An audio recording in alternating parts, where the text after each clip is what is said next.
Atos capítulo 13, versículos 4 a 12. Enviados, pois, pelo Espírito Santo, desceram a Seleucia e dali navegaram para Chipre. Chegados a Salamina, anunciavam a palavra de Deus nas sinagogas judaicas. Tinham também João como auxiliar. Havendo atravessado toda a ilha até Pafos, encontraram certo judeu mágico, falso profeta, de nome Bar-Jesus, o qual estava com o procônsul Sérgio Paulo, que era homem inteligente. Este, tendo chamado Barnabé e Saulo, diligenciava para ouvir a palavra de Deus. Mas opunha-se-lhes Elimas, o mágico, porque assim se interpreta o seu nome, procurando afastar da fé o procônsul. Todavia Saulo, também chamado Paulo, cheio do Espírito Santo, fixando nele os olhos, disse: Ó filho do diabo, cheio de todo engano e de toda malícia, inimigo de toda justiça, não cessarás de perverter os retos caminhos do Senhor? Pois agora, eis aí está sobre ti a mão do Senhor, e ficarás cego, não vendo o sol por algum tempo. No mesmo instante, caiu sobre ele névoa e escuridade, e andando à roda, procurava quem o guiasse pela mão. Então o procônsul, vendo o que sucedera, creu maravilhado com a doutrina do Senhor. Senhor nosso Deus e nosso Pai, Deus da glória e Pai das luzes, em quem não há sombra e nem mudança de variação. Louvado seja o teu nome pelos séculos dos séculos, ó Rei dos reis e Senhor dos senhores. Bendito seja o Senhor que enviou seu Filho para libertar o Israel do Senhor. Abençoe essa mensagem, o coração dos ouvintes, para o louvor da sua glória. E que teu Filho, nosso amado Jesus Cristo, a quem damos toda a glória, seja honrado na pregação do Evangelho. Oramos agradecidos em nome e por amor do Senhor Jesus. Amém.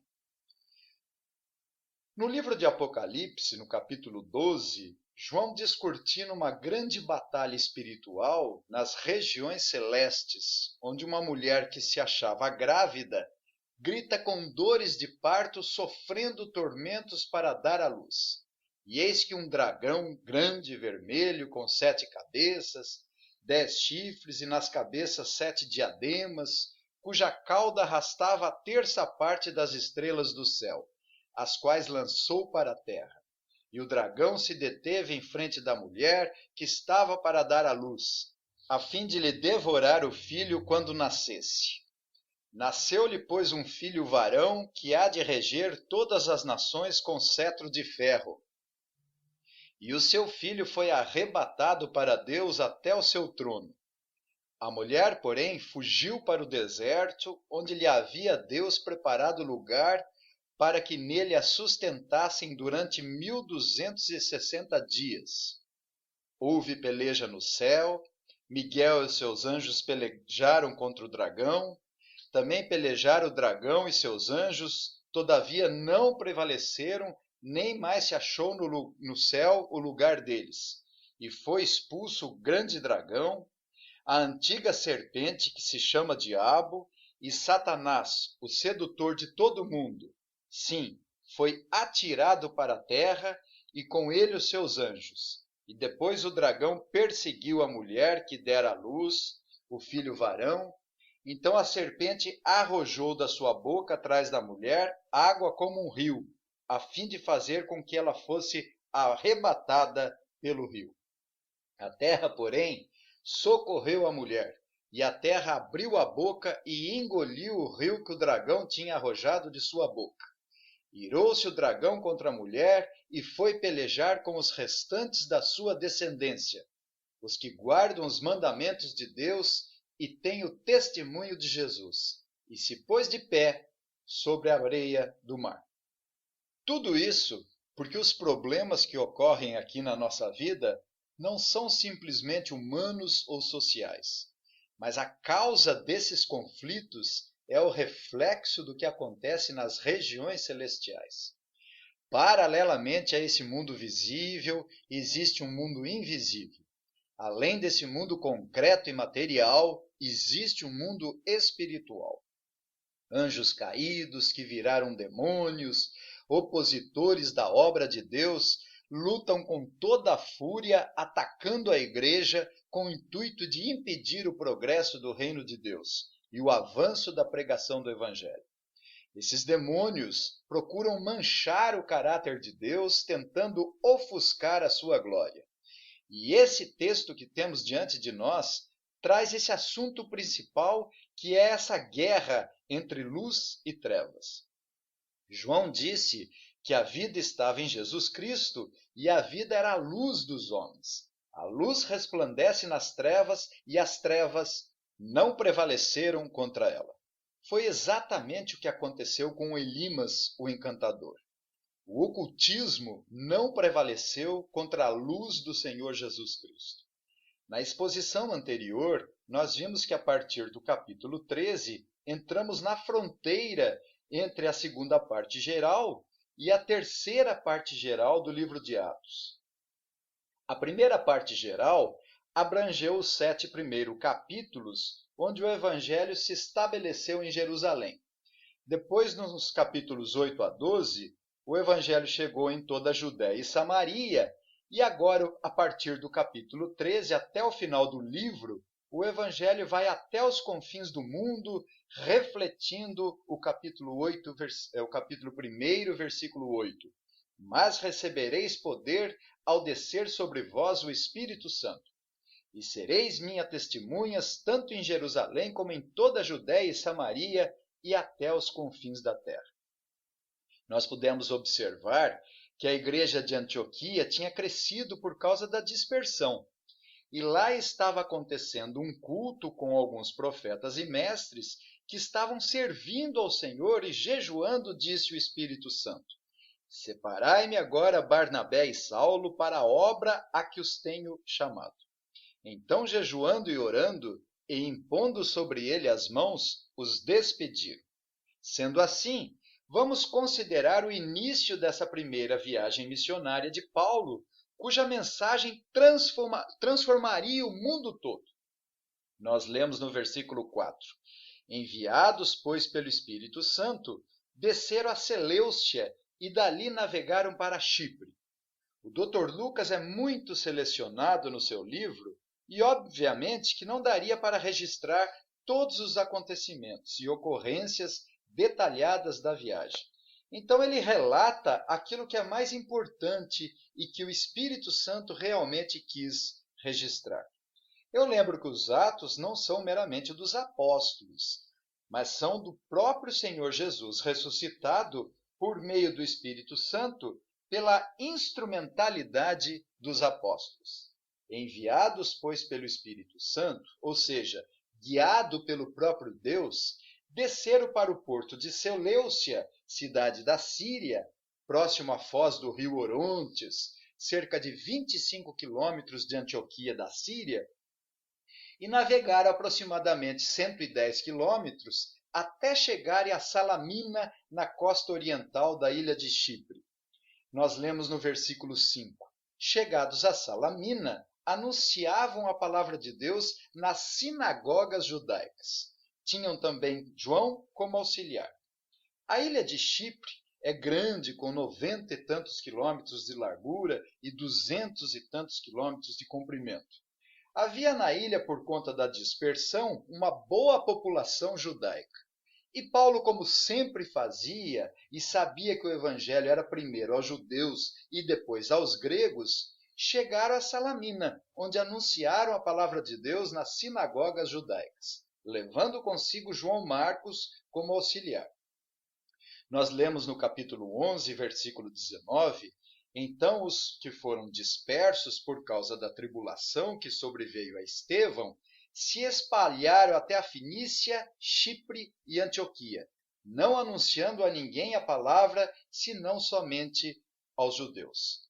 Os 3 missionários aportaram na parte oriental de Chipre, em primeiro lugar, por determinação do Espírito Santo, mas também por bom senso e porque Paulo obedecia ao seu padrão, que era primordialmente anunciar o evangelho aos judeus e depois aos gentios. No capítulo 4, é-nos informado que Barnabé era natural de Chipre. Então, como havia uma boa população judaica na ilha, sendo Barnabé oriundo de Chipre, se utilizaram do bom senso. A vida cristã é assim. Devemos obedecer a Deus e termos o bom senso na obediência. A direção do Espírito Santo e o bom senso andam lado a lado. Romanos 2, 9 e 10, tribulação e angústia virão sobre a alma de qualquer homem que faz o mal, ao judeu primeiro e também ao grego. Glória, porém, e honra e paz e todo aquele que pratica o bem, ao judeu primeiro e também ao grego. Portanto, eles chegaram na ilha de Chipre, tiveram tino na obediência, movidos por princípios, pois o padrão de Paulo estava de acordo com a vontade de Deus. Ele veio para o que era seu, mas os seus não o receberam.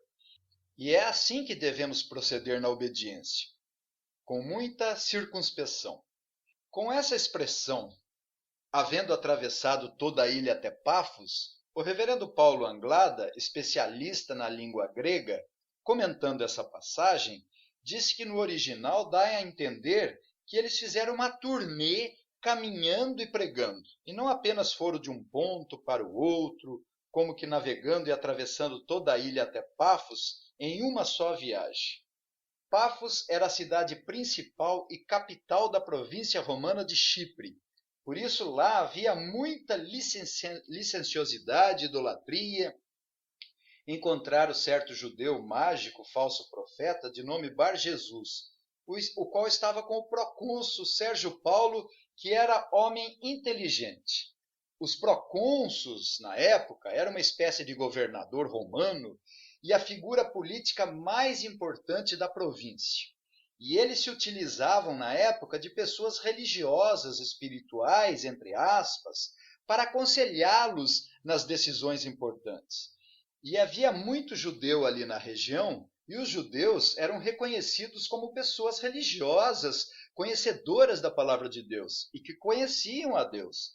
E o procônsul Sérgio Paulo, quase certamente, tinha por conselheiro da corte Elimas, o mágico, que também era conhecido por Bar-Jesus, que significa filho de Jesus, como uma espécie de auxiliar para procurar soluções sociais, resolver questões políticas, como os governadores sempre faziam. No Velho Testamento, nós vemos vários reis se utilizando dos magos e religiosos para auxiliar nas suas decisões, recomendando aos governantes. Observe que homem inteligente era Sérgio Paulo, porque é nos dito aqui nos versículos 7 e 8, que o procônsul Sérgio Paulo era homem inteligente porque chamou Barnabé e Saulo e diligenciava para ouvir a palavra de Deus. Está aí um homem sábio, curioso acerca das coisas espirituais, humilde para ouvir a palavra de Deus. Todo homem que se achega a Deus e medita na sua palavra é inteligente e sábio. Mas, infelizmente, a sua fonte de ajuda era péssima e enganosa, porque no versículo 9 nós lemos que opunha-se-lhes Elimas, o mágico, procurando afastar da fé o procônsul. Elimas, o mágico, que era o Bar-Jesus, era um agente do diabo que tentava impedir o avanço do evangelho e a expansão do reino de Deus. E tentava com toda a fúria fazer com que Sérgio Paulo não acreditasse na mensagem da salvação. Ele é descrito como falso profeta e isso fica evidente por causa da sua conduta ímpia. Observe que não é tão fácil identificar um falso profeta, porque até Sérgio Paulo estava sendo iludido pelo mágico. Não é fácil reconhecê-lo, porque o próprio Satanás se transfigura em anjo de luz, mas é pelos seus frutos que se conhece a árvore. Um falso profeta é um bom ímpio, muitas vezes gentil, tem moral elevado, alguns são caridosos, corteses, equilibrados, simpáticos, têm bom temperamento. Mas o interesse deles geralmente é o dinheiro, popularidade, prestígio, arrogância, ostentação. E nós temos aqui uma guerra espiritual entre a luz e as trevas, entre o Espírito Santo e o ocultismo. Mas como veremos, as trevas não prevalecem contra a luz, porque a intenção de Bar Jesus era fazer de tudo que estava no seu alcance para afastar o procônsul Sérgio Paulo da fé. Certamente, quando alguém tenta impedir o avanço do Evangelho e se opõe à pregação do Evangelho, é um instrumento do diabo. E Paulo, percebendo isso, diz o texto que, cheio do Espírito Santo, fixando nele os olhos, disse: ó filho do diabo, cheio de todo engano e de toda malícia, inimigo de toda justiça, não cessarás de perverter os retos caminhos do Senhor?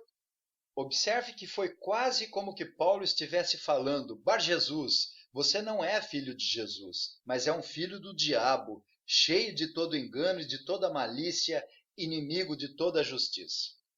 Ao contrário do caráter do Senhor Jesus, que é um Deus justo e verdadeiro, você é um filho do diabo e não um filho de Jesus, e deveria se chamar Bar-diabo. Aqui no versículo 11, Paulo pronuncia a sua sentença. Agora, eis aí está sobre ti a mão do Senhor e ficará cego, não vendo o sol por algum tempo. No mesmo instante, caiu sobre ele névoa e escuridade, e andando à roda, procurava quem o guiasse pela mão.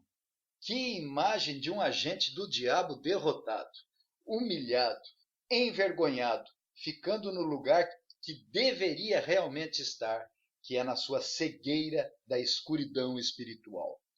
Observe a situação daquele homem cego, andando à roda, procurando quem o guiasse pela mão. Como isso deve ter fortalecido a fé do procônsul. Que grande milagre e que grande guerra se travou ali naquele momento. Que autoridade de Paulo ordenar que o mago ficasse cego por um tempo. Observe o juízo pronunciado de Paulo, advindo da parte do Senhor. Eis aí está sobre ti a mão do Senhor e ficará cego, não vendo o sol por algum tempo. Mais uma vez, o reverendo Paulo Anglada nos ajuda com essa expressão, e ficará cego não vendo o sol por algum tempo. Ele lembra que aquele que pronunciou o juízo temporal contra Elimas, o mágico, foi o mesmo que ficou cego por um tempo quando fazia o papel de um filho do diabo, perseguidor da igreja do Senhor Jesus. Atos 9 é-nos ditos que Saulo, respirando ainda ameaças e morte contra os discípulos do Senhor, ao aproximar-se de Damasco, subitamente uma luz do céu brilhou ao seu redor. E caindo por terra, ouviu uma voz que lhe dizia: Saulo, Saulo, por que me persegues? Então se levantou Saulo da terra e, abrindo os olhos, nada podia ver. E, guiando-o pela mão, levaram-no para Damasco. Esteve 3 dias sem ver, durante os quais nada comeu nem bebeu. O reverendo Paulo disse que não se surpreenderá se Elimas estiver em companhia dos santos no céu. E com razão ele afirma isso, afinal de contas, todos os filhos de Deus que nasceram de novo são ex-filhos do diabo. O juízo de Deus contra Elimas foi como uma trombeta de aviso, e não como uma taça sendo despejada a ira definitiva de Deus. O objetivo nessa guerra espiritual é resgatar as pessoas que estão nas trevas da ignorância a serviço de Satanás pela pregação do Evangelho. Observe que a causa desses conflitos cósmicos que se travam nas regiões celestes é a pregação do Evangelho. Ela é a espada do Espírito. A pregação da palavra de Deus como uma espada vai sendo operada pelo Espírito Santo. O anúncio da palavra de Deus é o meio mais excelente pelo qual a graça de Deus é comunicada aos homens. O anúncio da palavra de Deus é a espada do Espírito que corta toda mentira, separando-a da verdade. Quanta importância tem os soldados de Cristo na batalha espiritual, pregando o evangelho do reino, seja pelos pregadores, ministros e por cada crente, para que as pessoas sejam arrancadas das trevas em que se encontram e deixem de ser energizadas pelo diabo, como pregou Paulo para o rei Agripa, para lhes abrires os olhos e os converteres das trevas para a luz e da potestade de Satanás para Deus, a fim de que recebam eles remissão de pecados e herança entre os que são santificados pela fé. Faz parte do processo da guerra espiritual arrancar os homens das garras de Satanás. E finalmente no versículo 12, então o procônsul, vendo o que sucedera, creu maravilhado com a doutrina do Senhor. Naturalmente que Sérgio Paulo não creu no milagre. Ele foi objeto da graça de Deus e se converteu ao Senhor Jesus, pois já estava propenso e diligenciava para ouvir a palavra de Deus. Jesus disse: todo o que o Pai me dá, esse virá a mim, e o que vem a mim, de maneira nenhuma o lançarei fora.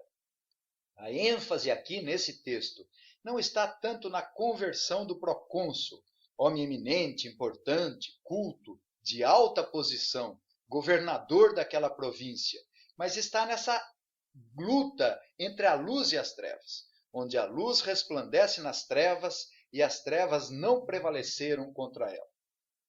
Apenas para concluir, eu quero chamar a atenção para a importância da pregação do Evangelho. Não minimizemos nunca a relevância da pregação. Nós veremos nas exposições ulteriores a presença constante do anúncio do Evangelho. Paulo não foi fazer turismo e conhecer outros lugares bonitos. É incrível como aquela região do Mediterrâneo é linda e tem um programa que eles filmam, um mundo de helicóptero visto de cima, e eu pude ver a beleza daquela região. Mas no livro de Atos não é nos dito nada acerca da magnitude dos lugares, da imponência geográfica, mas sim a importância da pregação do Evangelho. É onde o reino de Deus e a glória de Deus é promovida, a pregação do Evangelho.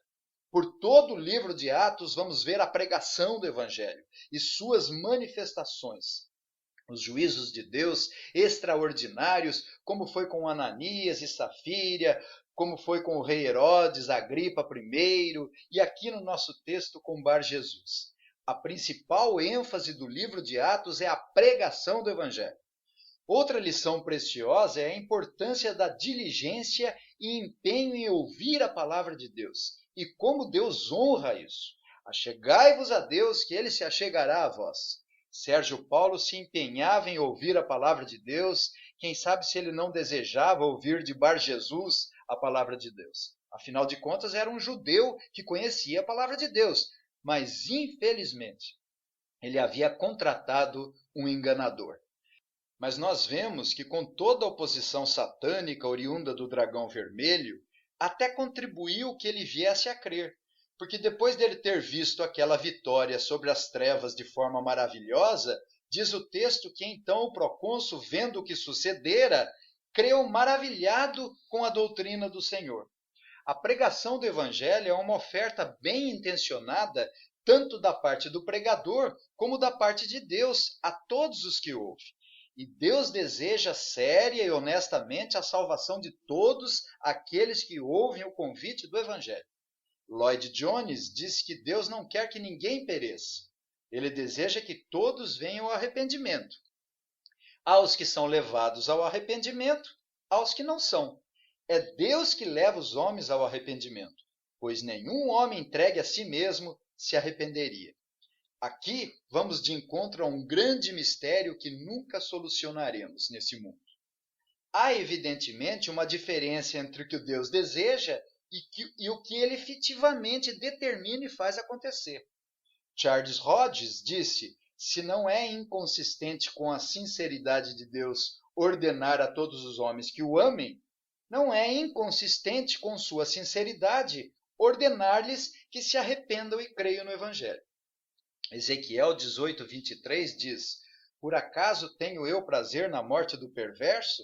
Diz o Senhor Deus. Não desejo eu antes que ele se converta dos seus caminhos e viva? No capítulo 33:11, Deus responde ao profeta: tão certo como eu vivo, diz o Senhor Deus, não tenho prazer na morte do perverso, mas em que o perverso se converta do seu caminho e viva. Convertei-vos, convertei-vos dos vossos maus caminhos, pois que haveis de morrer, ó casa de Israel. Que Salvador maravilhoso, a ponto de ainda dar uma chance a Elimas. Não sabemos se a busca por auxílio para sua cegueira se tornou em busca diligente pelo Evangelho. A verdade é que Deus convida honestamente os homens que se arrependam. Isaías capítulo 1, versículos 18 a 20 diz: Vinde, pois, e arrazoemos, diz o Senhor. Ainda que os vossos pecados sejam como a escarlata, eles se tornarão brancos como a neve. Ainda que sejam vermelhos como o carmesim, se tornarão como a lã. Se quiserdes e me ouvirdes, comereis o melhor dessa terra. Mas se recusardes e fordes rebeldes, sereis devorados à espada, porque a boca do Senhor o disse. O nosso amado Redentor chorou por Jerusalém. Que grande amor! Jerusalém, Jerusalém, que matas os profetas e apedrejas os que te foram enviados. Quantas vezes quis eu reunir os teus filhos como a galinha junta os seus pintinhos debaixo das asas, e vós não o quisestes. O Senhor séria e honestamente deseja a salvação de todos aqueles aos quais chega o Evangelho, incluindo aqueles que não pertencem aos seus eleitos. Jesus também amou o jovem rico, a despeito de não lhe conceder salvação. Os cânones de Dort dizem: a promessa do Evangelho é que todo aquele que crer no Cristo crucificado não pereça, mas tenha vida eterna. Essa promessa deve ser anunciada e proclamada sem discriminação a todos os povos e a todos os homens, aos quais Deus, em seu bom propósito, envia o Evangelho com a ordem de que se arrependam e creiam. Pois todos quantos são chamados pelo Evangelho o são seriamente, porque Deus revela séria e sinceramente em sua palavra o que lhe agrada, a saber, que aqueles que são chamados venham a Ele. Ele também seriamente promete descanso para a alma e vida eterna a todos que a Ele vierem e crerem. Portanto, não cabe aos pregadores questionarem quem são os eleitos, mas devem pregar, como que se todas as pessoas fossem eleitas em Cristo. A outra lição é essa guerra espiritual que se trava nas regiões celestes. Pregue o Evangelho que você verá as oposições. Multidões são arrastadas para o erro. As igrejas estão cheias de gente sendo enganadas com prosperidade, terapias, autoajuda, saúde, e isso não é evangelho, mas outro evangelho. Multidões são enganadas com essas coisas, mas prega o evangelho que você verá as oposições, indiferenças. O diabo se utilizará desses falsos profetas, que são pessoas descritas como cheias de engano e malícia e inimigo da justiça. Mas por mais que o diabo tente impedir o avanço do evangelho, as trevas não prevalecerão contra a luz. Que o Senhor nos abençoe. Amém.